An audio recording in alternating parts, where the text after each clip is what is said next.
Hey, so I got a message from Jaden and Logan, and they asked me about reverse figure eights and how to get them to flow between the front and the back. Let's first work on the reverse figure eight so I can kind of give you an idea as to how to do it. Now the thing is, if you know the forward figure eight, like the normal figure eight, but you don't know the reverse, you have to go very slowly, because if you go fast, your brain is going to automatically go with what it knows. The reverse figure eight is completely opposite of the regular figure eight. So if you don't have it in your brain or in your muscle memory, this is, like I said, this is something that you want to do very slowly. And the way the figure eight works, I'm collapsing my chucks to start with, just so you can see. Every time that the leading hand hits 12 o'clock, it crosses over to the other side. And then we make a full circle, and then we cross it over to the other side.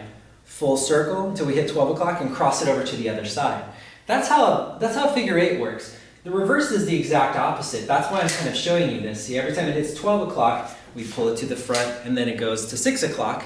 And we rotate it all the way around until the opposite hand's at 12, and then we pull it over to where it's at 6, and we roll it all the way over until the opposite's at 12, and vice versa. It just goes on and on and on. So we're going to do the exact same thing, except for this time, it's going to be at 6 o'clock. It pulls up to 12 o'clock, and the other hand follows, and we pull it over until we absolutely can't move it anymore, and then we roll it over again. The way we should probably start, I'm going to start from behind me. So I'm going to take my left hand and I'll hold it at 12 o'clock, and then my right hand's going to be at 6 o'clock.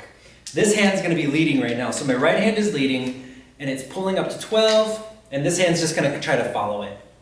Actually, it probably shouldn't have been at 12 o'clock. It's probably actually more like here. It's like following my arm. So it's here. This is going to roll up to 12 o'clock.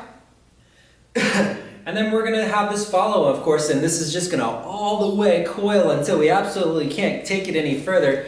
And then the other hand, which is at 6 o'clock now, is going to pull it up to 12.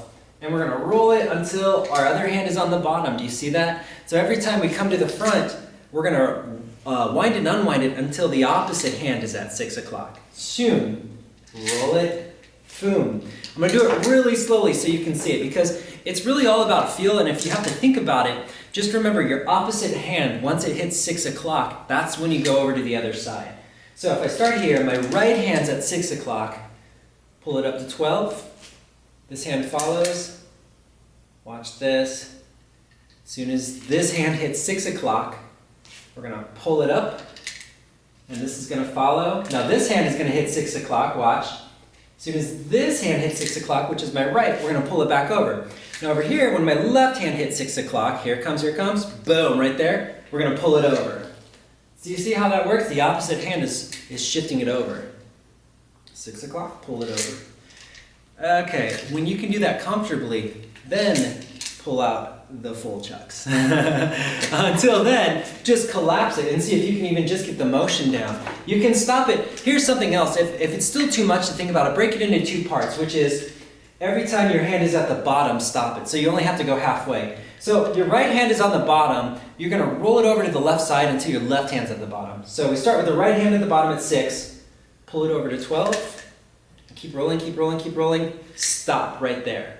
You just think about that for a second, and then get ready to go the opposite way. Pull it up to 12 across the opposite end, keep rolling, boom, stop, and wait. Do you see that? Essentially, as this one crosses over, this hand is going to be the one on the other side at 6 o'clock when we do it again. So, pull it over.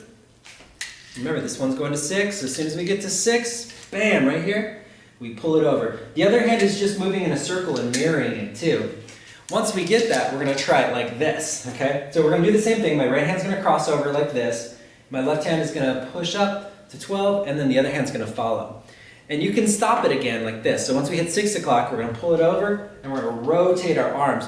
Essentially, every time we come across, our hands are just going until they cross to the other way. So it's going from this cross here to this cross here. And then it changes directions, and it's going the exact opposite way. So in a way, you can think of a 3-beat as just like a way that your arms go all the way across. So you're going this way, it goes here. There's nowhere left for it to go, so when we turn 180 degrees, everything reverses, and that's why we can go back. See that? I mean, it's really as simple as, even if you don't have to count it, another way to see it is just going like that, pulling it, going like that, and pulling it. That I think you should practice on, because until you can get that, it's going to be really hard to weave between the figure eight here to the reverse over here. We will get over into that point as soon as until you get that feel. If you want to work on it a little bit, just remember that as you're doing your figure eight, it's just one cross in the middle. That's really all it is. Because remember, every time you cross over here, this time you're doing that same cross, but you're going through your body here and back. So what I mean to say is, if you're doing your forward figure eight this way, you remember how our arms are always crossing and uncrossing, crossing and uncrossing? As soon as it crosses over, we're going to uncross it 180 degrees over. So we're not uncrossing it here, we're uncrossing it over here. And that's how you can pull it over.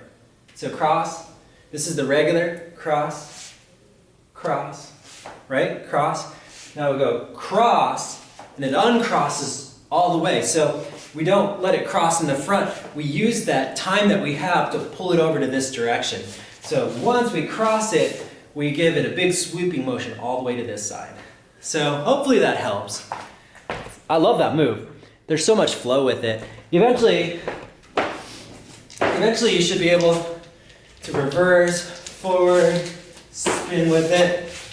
Do whatever you really want to. We'll get into that a little bit later, I suppose. But I am working on Flowtricks right now. I've recorded the first videos.